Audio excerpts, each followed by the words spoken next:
मेरे वीरे नबो है नबी नबी, मेरे दिल मकाम हबीबो है। मैं मरीद इश्क़ रसूल हबीब मेरा तबीब है। मेरे दिल वो है नबी नबी। मैं बड़ा अमीर कबीर हूँ, शाहिदो सरा कासीर हूँ, दरे मुस्तफा का फकीर हूँ। उस अर्श हक़ से करीब है, मेरे विरदे लबो है नबी नबी।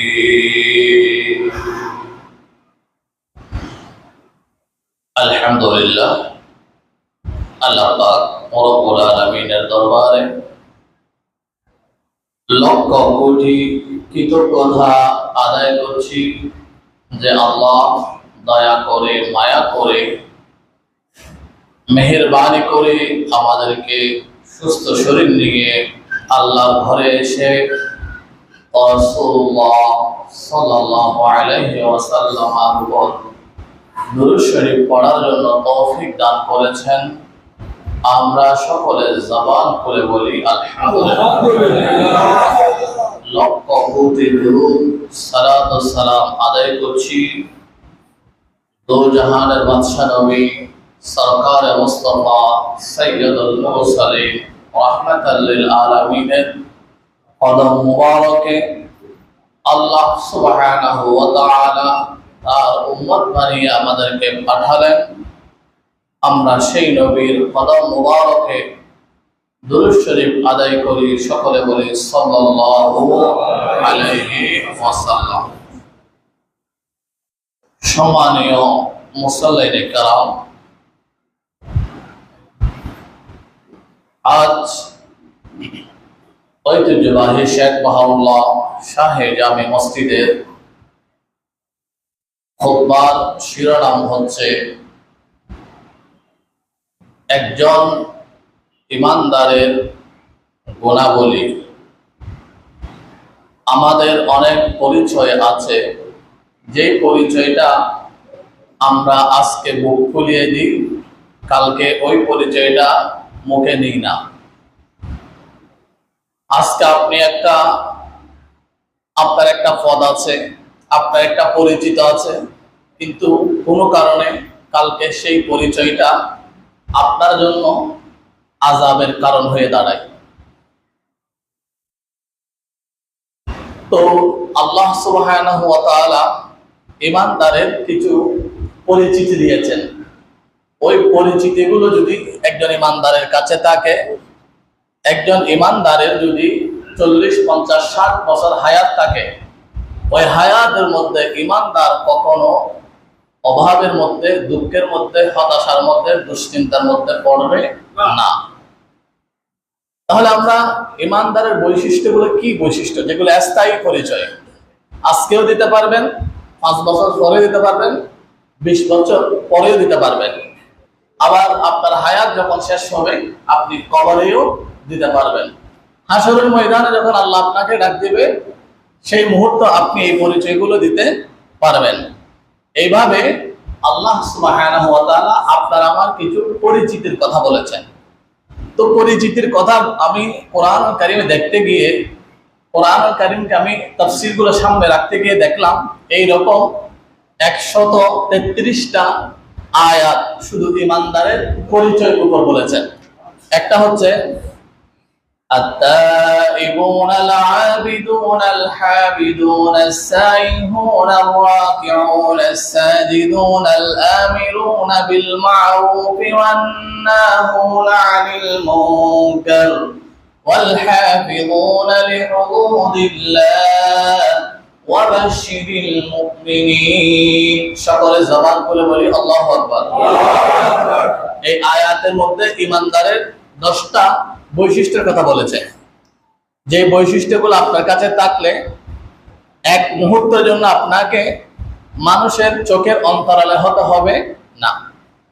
2 নম্বর 18 পারার সূরা মুমিনুনের প্রথম 10টা আয়াতে আর 10টা বৈশিষ্ট্যের কথা বলেছেন। قد أفلح المؤمنون الذين هم في صلاتهم خاشعون والذين هم عن اللغو معرضون والذين هم للزكاة فاعلون والذين هم لفروجهم حافظون إلا على أزواجهم أو ما ملكت أيمانهم فإنهم غير ملومين فمن ابتغى وراء ذلك فأولئك هم العادون আল্লাহু আকবার বলুন। এখানে 10টা পরিচিতির কথা। আরেক আয়াতের মধ্যে ইন্নাল মুসলিমিনা ওয়াল মুসলিমাত ওয়াল মুমিনিনা ওয়াল মুমিনাত ওয়াল কানিতিনা ওয়াল কানিতাত ওয়াস সাদিকিনা ওয়াস সাদিকাত ওয়াস সাবিরিনা ওয়াস সাবিরাত ওয়াল খাশিঈনা ওয়াল খাশিয়াত। এখানে 10টা 3টা আয়াতে ঈমানদারের 30টা বৈশিষ্ট্যের কথা বলেছেন।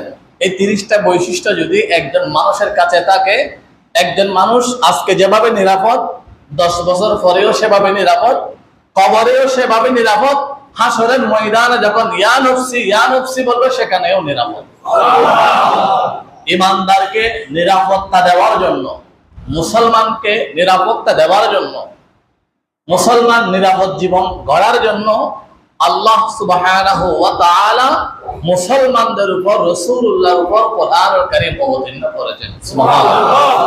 তাহলে আমরা যেহেতু অনেক লম্বা টপিকস, আমরা মূল পয়েন্টটা আমাকে কোরআন এবং সুন্নাহ থেকে বলার জন্য আপনাদেরকে শুনে আমাদের দিলটা নরম হয়ে আমল করার জন্য তৌফিক দান করুন, সকলে বলি আমিন। 1 নাম্বার, আল্লাহ তার বান্দাদের কিছু বান্দাকে ইবাদুর রহমান বলেছে। ইবাদুর রহমান মানে আল্লাহর প্রিয় বান্দা। ঈমানদারের একটা ক্লাসিফিকেশন আছে, ঈমানদারের কিছু বৈশিষ্ট্য আছে। 30টা বৈশিষ্ট্য কথা বললাম। এই বৈশিষ্ট্যের মধ্য থেকে যারা আমল করবে, বৈশিষ্ট্যগুলো যাদের থাকবে, তাদেরকে আল্লাহ বলেছেন ইবাদুর রহমান, মানে রহমানের বান্দা বলে রেখেছেন, আল্লাহর প্রিয় বান্দা বলে রেখেছেন। আল্লাহর প্রিয় বান্দা হলে কি হয়? আমাদের আশেপাশে অনেক আউলিয়া কেরামের মাজার আছে। হযরতে বাবা শাহ আমানত, আমরা জানি একজন সাধারণ মানুষ ছিলেন, কেউ চিনতেন না, এই দোকানে দোকানে পানি এনে দিতেন। কিন্তু দেখা গেল উনি একজন আল্লাহর আউলিয়া কেরামের মধ্যে অন্যতম, যাকে বলা হয় শহর কুতুব। এদিকে আছে হযরতে কাতাল শাহ। তো এই যে যারা নিজের জীবনকে বিসর্জন করে ঈমানদারের চরিত্রটাকে ধারণ করেন, তাদেরকে আল্লাহ বলেন ইবাদুর রহমান, আল্লাহর প্রিয় বান্দা। এখন আল্লাহর প্রিয় বান্দারা কিভাবে কি হবে, মানে কিভাবে জীবন যাপনটা করবে? আমি প্রথমে 30টা বলেছি, এগুলো একটা একটা বলে দিচ্ছি। 1 নম্বর হচ্ছে আত-তাইবুন, ঈমানদাররা তওবা করবে। একদিনে কতবার তওবা করা যায়? রাসূলুল্লাহ একদিনে 200 বারের উপর তওবা করতেন। এই যে সকাল হলো, ফজরের আযান হলো, জুমার আযান হলো, আমরা কে আছি? 50 বার তওবা করেছি। রাসূলুল্লাহ বলেন একজন ঈমানদারের একদিনে কমপক্ষে কয়শো বার তওবা করবে? 200 বার। তাহলে আমি নিজেকে প্রশ্ন করুন, আপনি কোন ক্লাসে আছেন? আপনি আছেন আধিপত্য কোথায় নেবেন? আপনি আছেন আপনার বিস্তার কিভাবে করবেন? আরে বাবা, আল্লাহ আপনাকে কি বলেছেন? আল্লাহ আপনাকে বলেছেন ইবাদুর রহমান হওয়ার জন্য। ইবাদুর রহমান হলে কি হবে? ইয়ামশুনা আলাল আরদি হাওনা, তারা নম্রতার সহিত জীবন তাদের এই জীবনে চলাফেরা করবে। নম্রতার সহিত চলাফেরা করলে কি হবে? অনেকে আছে নরম জায়গায় বেশি আঘাত করে। মানুষ নরম হলে, সিধা শান্তি হলে তাকে বেশি আক্রোশ করে, আঘাত করে। তা আঘাত করলে কি হবে? আল্লাহ সুবহানাহু ওয়া তাআলা সেটাও বলে দিচ্ছেন, ওয়াইদা খাতাবাহুমুল জাহিলুনা ক্বালু সালামা, তুমি তাকে আঘাত করলে একটা সালাম দিয়ে দিবা। জোরে বলি সুবহানাল্লাহ।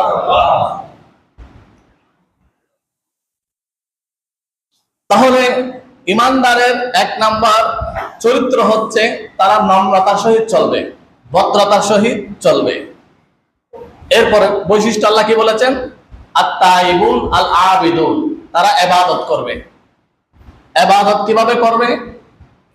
একজন ইমানদারের উপর কি কি ফরজ, কি কি ওয়াজিব, এগুলো তারা পালন করবে। 5 ওয়াক্ত নামাজ ফরজ, অন্যের হক না খাওয়া, অন্যায়ভাবে কাউকে আঘাত না করা, প্রতিশোধ না নেওয়া, এগুলো ইমানদারের চরিত্র, এগুলো ইমানদারের উপর ফরজ বিধান। এগুলো আপনি কতটুকু পালন করছেন? 3 নাম্বার আল আবিদুন আত-তাইবুন আল আবিদুন আস-সালিহুন, আপনি সালিহিন বান্দা। মানুষ 2 রকম হয়, একটা হচ্ছে নেককার আর একটা হচ্ছে বদকার। একটা সত্য কথা দিয়ে দিন শুরু করে, আর একজন মিথ্যা কথা দিয়ে দিন শুরু করে। একজন মানুষকে ক্ষমা করে দেয়, আর একজন মানুষকে প্রতিশোধ নেয়।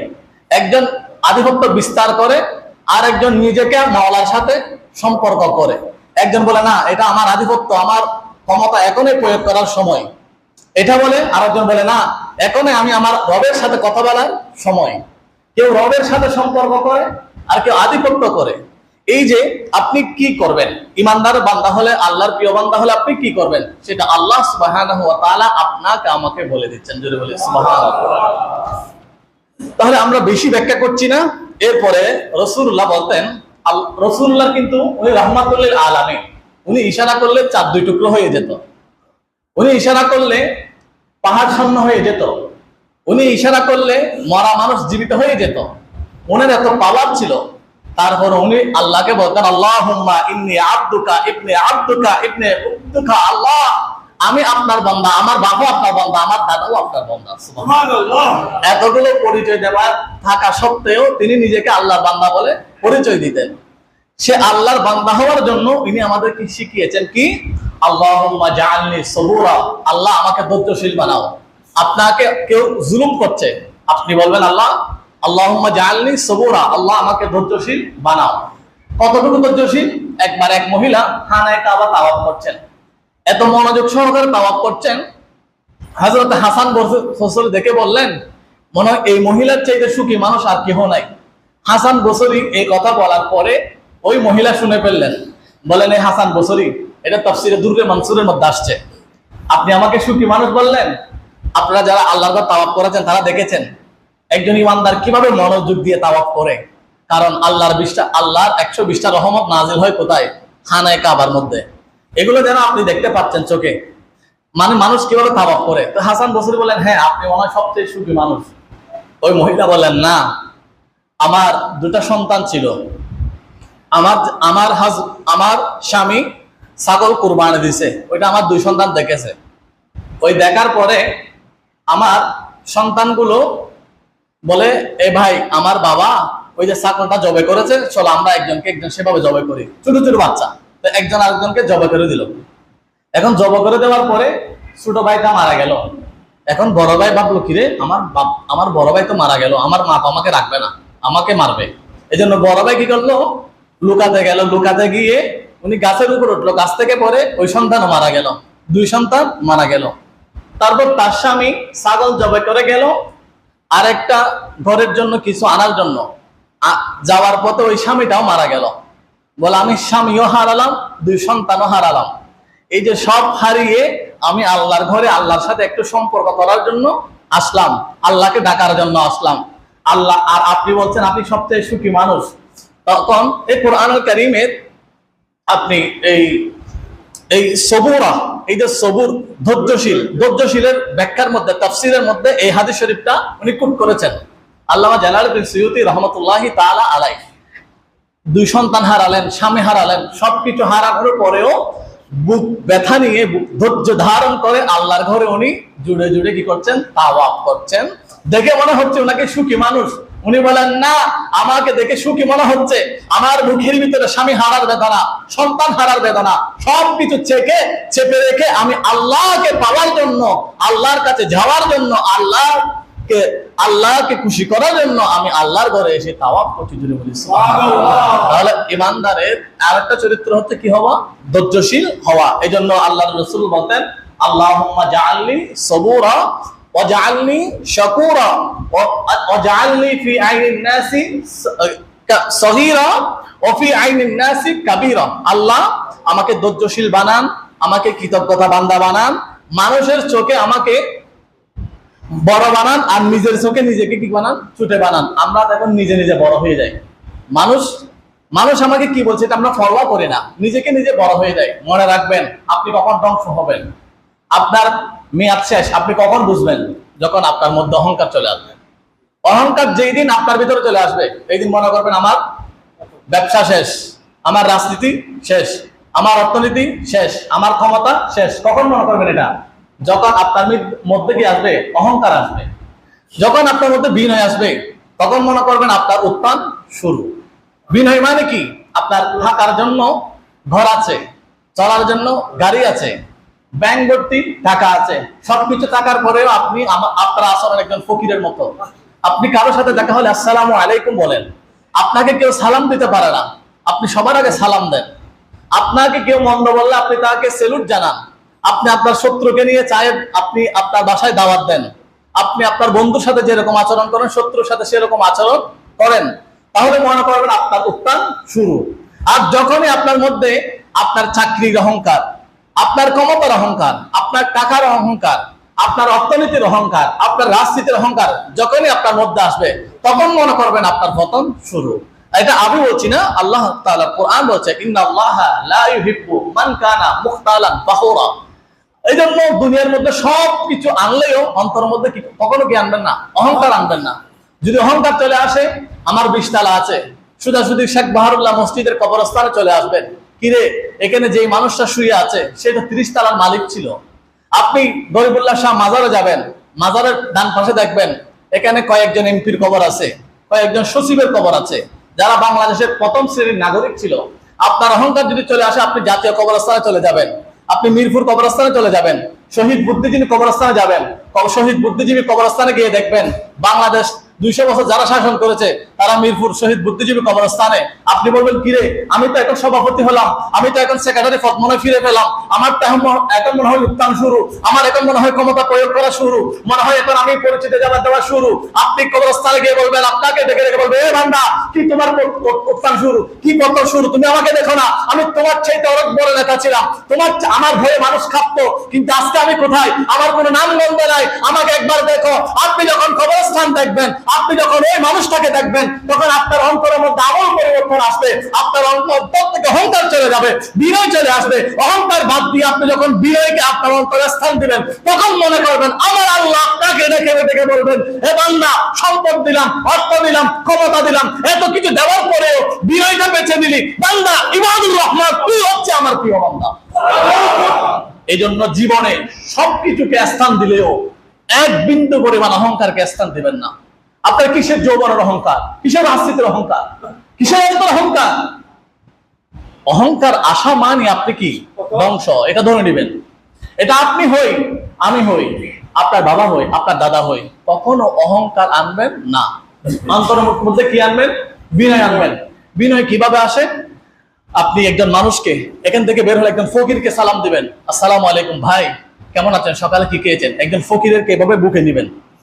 যার একটা পা নাই, পরনে ছেঁড়া জামা, ময়লা জামা, তাকে বুকে নিবেন, ভাই সকালে কি খেয়েছিস? ওই ফকির চোখের পানি ছেড়ে দিবে, আপনি নামাজ পড়েছেন, আমাকে বুকে নিচ্ছেন। এটা হচ্ছে বিনয়। আপনার অনেক সম্পদ আছে, আপনি গাড়ি করে চলাফেরা করেন, যে মানুষটা জীবনে গাড়িতে চড়তে পারে না, আপনার এলাকার মানুষ জীবনে কখনো প্রাইভেট কারে চড়ে নাই, তাকে একদিন প্রাইভেট কারে করে নিয়ে আপনি 5 স্টার হোটেলে নিয়ে নাস্তা করাবেন। ওই মানুষটাকে আপনার সামনে সিটে বসাবেন, আপনার আত্মীয়, তার গাড়ি কেনার সামর্থ্য নাই, তাকে একদিন আপনি ওই গাড়িতে করে নিয়ে গিয়ে দোকানে আপনার নাস্তা করাবেন, আপনার বাসায় নিয়ে যাবেন, দামি সোফায় দামি সিটে তাকে বসাবেন, ওই মানুষটা বলবে হাই এটা কি? ওই মানুষটা যখন কেঁদে যাবে, তখন আল্লাহর দরবারে ওই অন্তর কানাটা পৌঁছে যাবে। আমি অনেক ধন্য এবং আপনাদের প্রতি কৃতজ্ঞ। আপনারা কি জানেন, আপনারা হয়তো আমাকে দেখছেন, আমি আপনাদেরকে দেখছি, এখানে কত ক্যাটাগরির মানুষ আছে সেটা আমি জানি। এখানে রাত 3টার সময় আমাকে কল দেয় তাহাজ্জুদের নামাজের সময়, তখন আমার চোখ বেয়ে পানি পড়ে। আমি এমন একটা মসজিদে নামাজ পড়াই যে মসজিদের মুসল্লিরা রাত 3টার সময় তাহাজ্জুদের মুসাল্লায় থাকে। আপনারা হয়তো অনেকে আছেন আধিপত্য নিয়ে, অনেক আছেন এইখানেই মনে হয় সময় আমার ক্ষমতা প্রয়োগ করা। আপনি মনে করছেন এটা না, এখনই সময় আপনার কবরের জন্য প্রস্তুতি নেওয়া।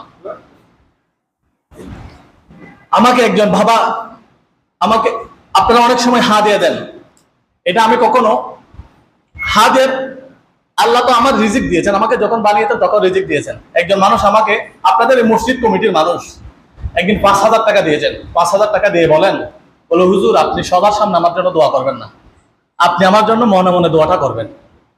তখন আমি নিজেকে আর সামলাতে পারলাম না। মানুষ 2 টাকা দিয়ে অহংকার করে ভরে যায়, আর আমাকে এই মানুষটা 5,000 টাকা দিয়ে বলেন আমার কখনো নাম নেবেন না, আপনি মনে মনে দোয়া করবেন। এরা হচ্ছে ইবাদুর রহমান। এই সভাপতি সেক্রেটারি এগুলোর ক্ষমতা প্রয়োগ করার আগে আপনি ইবাদুর রহমান হন, দুনিয়া আপনার কদমে লুটে পড়বে।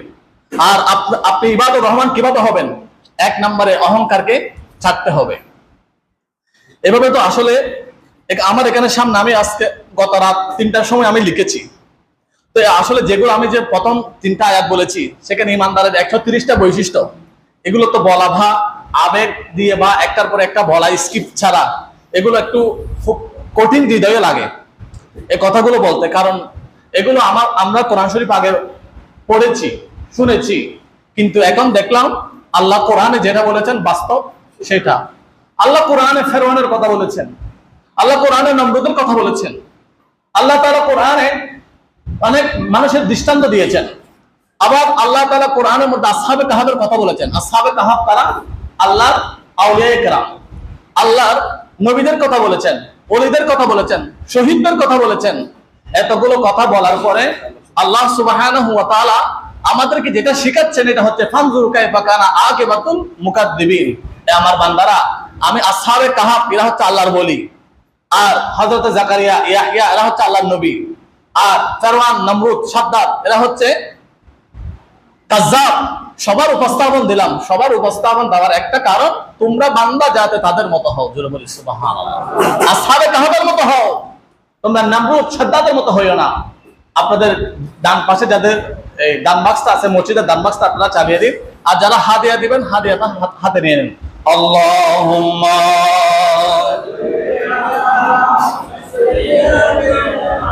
মাওলানা মুহাম্মদ ওয়া আলা আলিহি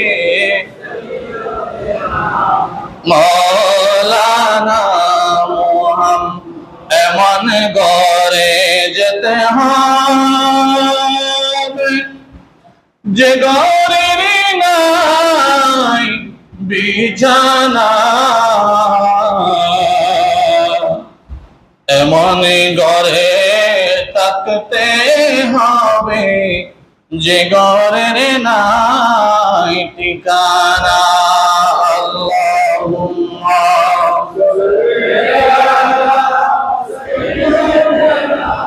মাওলানা মুহাম্মদ ওয়া আলা মাওলানা মুহাম্মদ। আমার মুসল্লি বাবারা ভাইরা, তাহলে আমার আলোচনা আমি যেটা বোঝাতে চেয়েছি, বিনয় আপনাকে হতে হবে, বিনয়ী হতে হবে, অহংকার ত্যাগ করতে হবে। তখন বুঝে নেবেন আপনি আপনার এই আল্লাহর জমিনে আপনি আল্লাহর সর্বশ্রেষ্ঠতম বান্দা। যখন অহংকার আসে আপনি ধরে নেবেন আপনার অধ্যায় শেষ। যখন বিনয় আসবে আপনি মনে করে নেবেন আপনার অধ্যায় শুরু, আল্লাহর কাছে কবরে হাসরে মিজানে পুলসিরাতে। এরপরে সূরা আল ইমরানের 135 নং আয়াত আল্লাহ বলেন, আল্লাযীনা ইউনফিকুনা ফিস সাররাই ওয়াদ দাররাই ওয়াল কাযিমিনাল গায়যা ওয়াল আফিনা আনিন নাস। মানুষ এই চরিত্রগুলো একজন মানুষের থাকতে হবে। কি কি? মানুষ ব্যয় করবে, ইউনফিকুনা ফিস সাররাই ওয়াদ দারাই, গোপনে প্রকাশ্যে ব্যয় করবে। ওয়াল কাযিমিনাল গায়যা, রাগ কন্ট্রোল করবে। ওয়াল আফিনা আনিন নাস, মানুষকে ক্ষমা করবে। আল্লাহু ইউহিব্বুল মুহসিনিন, তাহলে আল্লাহ ওই বান্দাকে ভালোবাসবে। জোরে বলি সুবহানাল্লাহ। এখন আমরা তাহলে বিয়ের কথা বললাম। ওয়াল কাযিমিনাল গায়যা, মানুষ রাগকে কি করবে? সংবরণ করবে। আপনি যদি বলেন না 10 বছর অনেক কষ্ট পাইছি, এখন তার 14 গোষ্ঠীর নাম বলে দিব, এইবার এই মন মানসিকতা যদি আপনার থাকে, আল্লাহ আপনাকে কি বলবেন? ইন্নাল্লাহা লা ইউহিব্বু মান কানা মুখতালান ফাখুরা। তুই আর 5 বছর ধৈর্য ধর, 5 বছর পরে তুই 14 গোষ্ঠীর নাম আরেকজন বলাবে। তাহলে আপনার এখন কি হবে? আল্লাহ আর ইমরানের 135 নং আয়াতে বলেন, ওয়াল কাযিমিনাল গায়যা, এই বান্দা রাগ যেটা আছে রাগটা কন্ট্রোল করো। আল্লাহ রাগ কন্ট্রোল করলে কি হবে? বলে রাগ কন্ট্রোল করলে কি হবে? আমরা দুনিয়াতে বীর বলি, বীর যাদের তাদের অনেক সম্মান, বীর চললে তাদেরকে আমরা সেলুট জানাই, এই বীর আসছে। বলে প্রকৃত বীর কে? বলে প্রকৃত বীর হচ্ছে ওই মানুষটা যার হাতে 10টা তরবারে 10টা অস্ত্র আছে, সেই প্রকৃত বীর নয়। সে পুরো বিশ্ব বিজয় আনলো, সে বীর নয়। বীর কে? বীর হচ্ছে ইন্নামা শাদীদু আল্লাযী ইমলিকু নাফসাহু ইনদাল গাদাবি, বিশাল 15 বছরের রাগকে দিয়ে কন্ট্রোল করেছে। 15 বছর একজন মানুষকে জুলুম করেছে, কিন্তু 15 বছর জুলুম করার পরে এখন মাজলুম যে ব্যক্তি, সেই ব্যক্তি দাঁড়িয়ে বলে আমি এখন প্রতিশোধ নেব।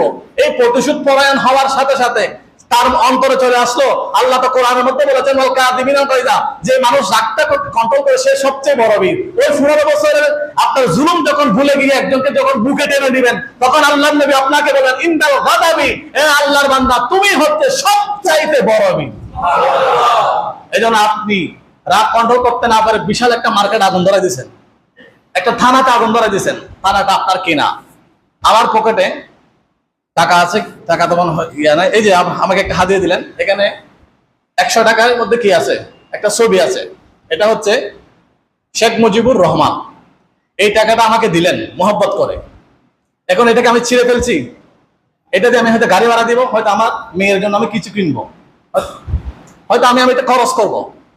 এই যে একটা রাস্তা, একটা বিল্ডিং, একটা বাংলাদেশের একটা আপনার যে কোনো একটা নির্মাণাধীন বিল্ডিং বা যে কোনো একটা স্থান, ওইটা কার? এটা আপনার। তো আপনি যে রাগকে কন্ট্রোল না করে আপনি যে সেখানে গিয়ে আগুন ধরিয়ে দিচ্ছেন,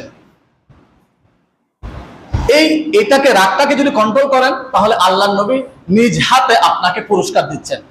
আর আপনি যদি রাগটা কন্ট্রোল না করে রাগটা বিলিয়ে দিচ্ছেন, ওই কুকুর আসিয়া এমন কামড় দিল, এই যে আপনার পায়ে আপনাকে একজন কুকুর কামড় দিল, আপনি কি কুকুরের পায়ে কামড় দিচ্ছেন? না।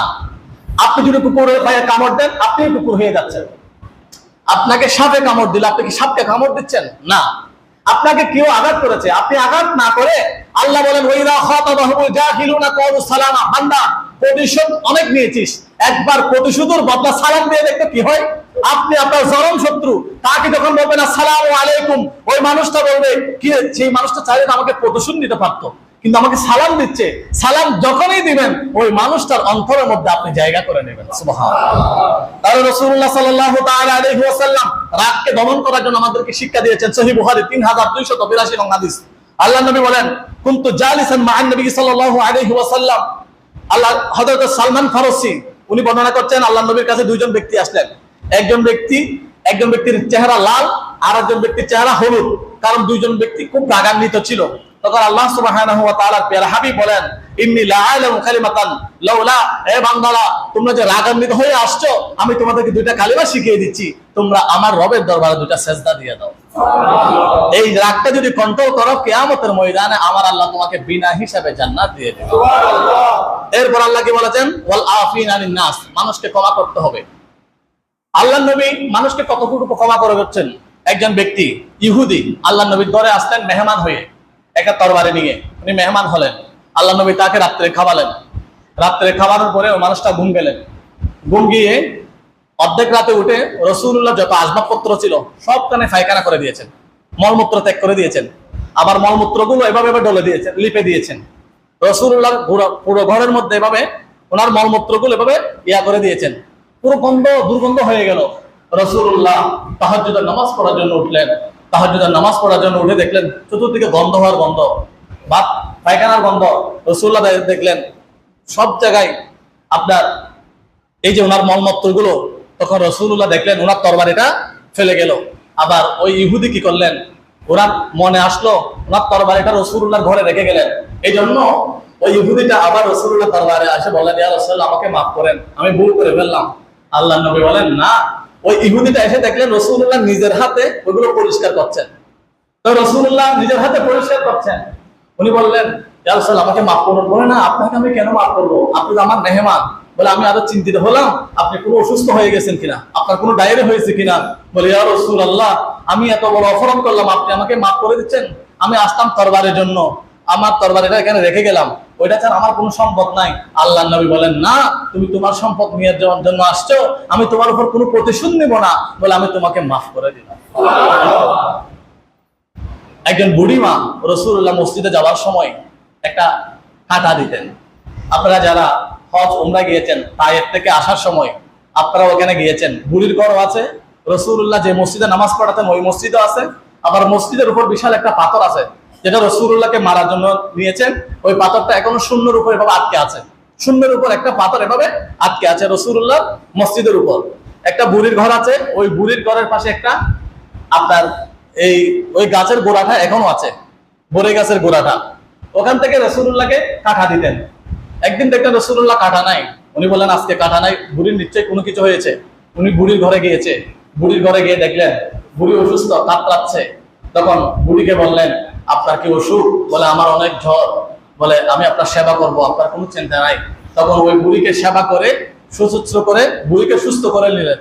তখন বুড়ি বললেন, আমি আপনাকে কষ্ট দিলাম, আপনাকে প্রতিদিন কাটা দিলাম, আর আপনি আমাকে সুস্থ করার জন্য আসছেন, আমি আপনার সেবা করার জন্য আসছেন, আপনি আমাকে কালিমায়ে তাইয়্যিবা পড়িয়ে দেন।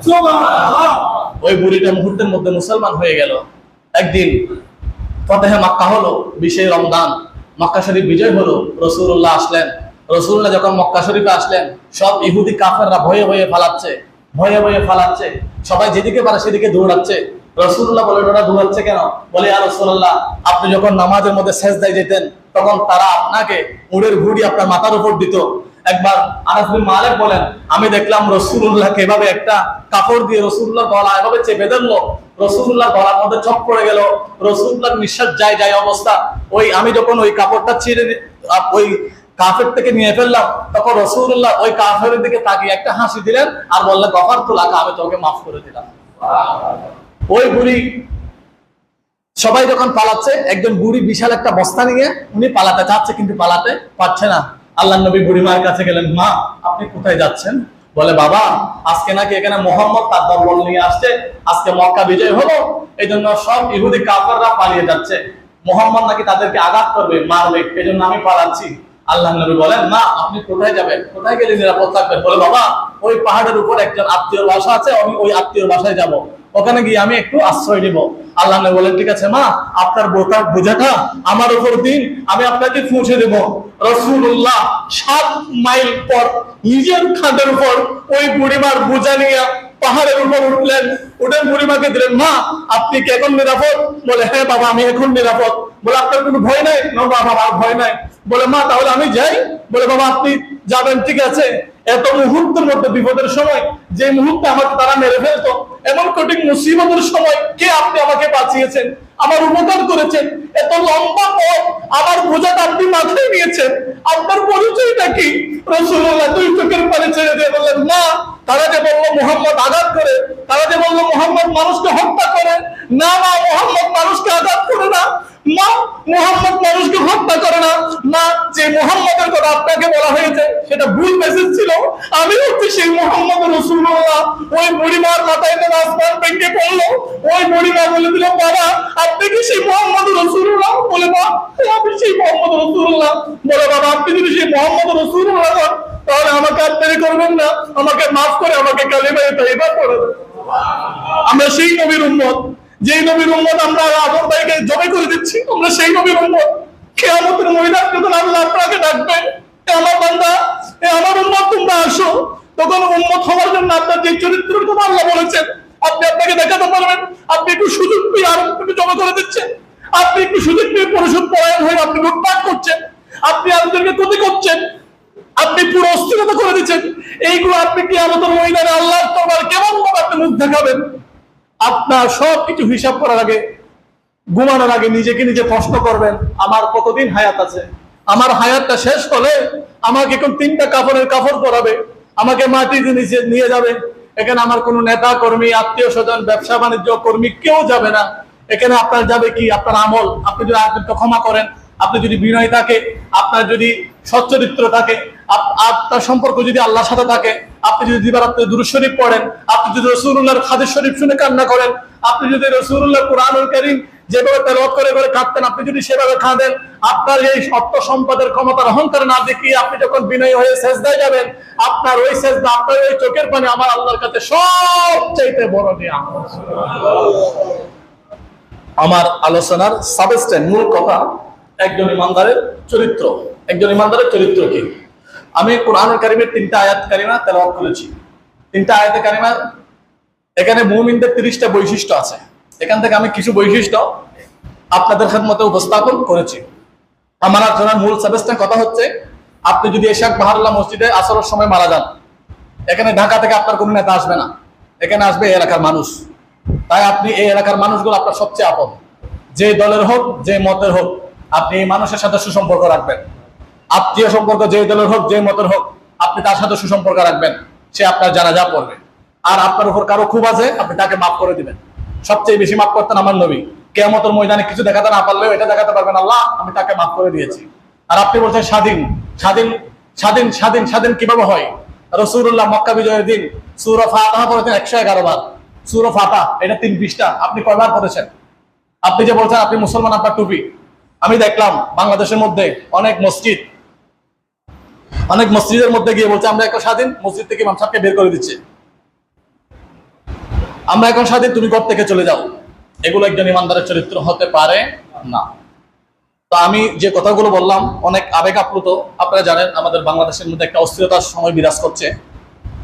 এই আমি এগুলো আর কিভাবে বলবো, আমি প্রত্যেক জুমাতে যদিও বা একটা ধারাবাহিকভাবে বেশি কথা বলি, কিন্তু আজকে আমার কথাটা একটু ব্যতিক্রম ছিল। কারণ আমাদের একটু পরিবর্তন হওয়া দরকার, প্রতিশোধ পরায়ণ না হয়ে মানুষকে ক্ষমা করা দরকার, সমাজে শান্তি দরকার। আপনি যদি ক্ষমা করেন, আল্লাহ আপনাকে ক্ষমা করবেন। মূল কথা হচ্ছে এটা। আল্লাহ আমাকে এবং আপনাদেরকে কথাগুলো আমাকে এবং আপনাকে আমল করার জন্য তৌফিক দান করুন। আমার এই কথাগুলো যদি কোরআনে থাকে, আপনারা আমাকে সেলুট জানাবেন, আমার সাথে সুসম্পর্ক রাখবেন। যদি কোরআন শরীফে না থাকে, আমাকে টেনে হিসেবে কেন নামাই দিবেন। আর যদি আমার কথা যদি আপনার কোরআন সুন্নাহ মোতাবেক, এটা যদি আমি যদি সত্যিকার বলে থাকি, দুনিয়াতে আমাকে কোনো কোনো কিছু করতে হবে না। শুধু মল্লে কবরে যখন যাব, আমি বলবো আল্লাহ অনেক ক্রান্তিলগ্ন সময়ে আমি কোরআনুল কারীমের সত্য কথাটা বলেছি, আমি ইয়া রাসূলুল্লাহ আপনার হাদিসটা বলেছি। তখন আমি যে বলেছি এটা আপনি সাক্ষ্য দিবেন। এটা হচ্ছে আপনাদের কাছে আমার চাওয়া। আল্লাহ সুবহানাহু ওয়া তাআলা আমাদেরকে আমল করার জন্য তৌফিক দান করুন। আমাদের মসজিদ পরিচালনা পরিষদের সম্মানিত সেক্রেটারি সাহেব জনাব ইব্রাহিম সাহেবকে আপনাদের সম্মুখে আমি ওনার কিছু মতামত বলার জন্য অনুরোধ করছি।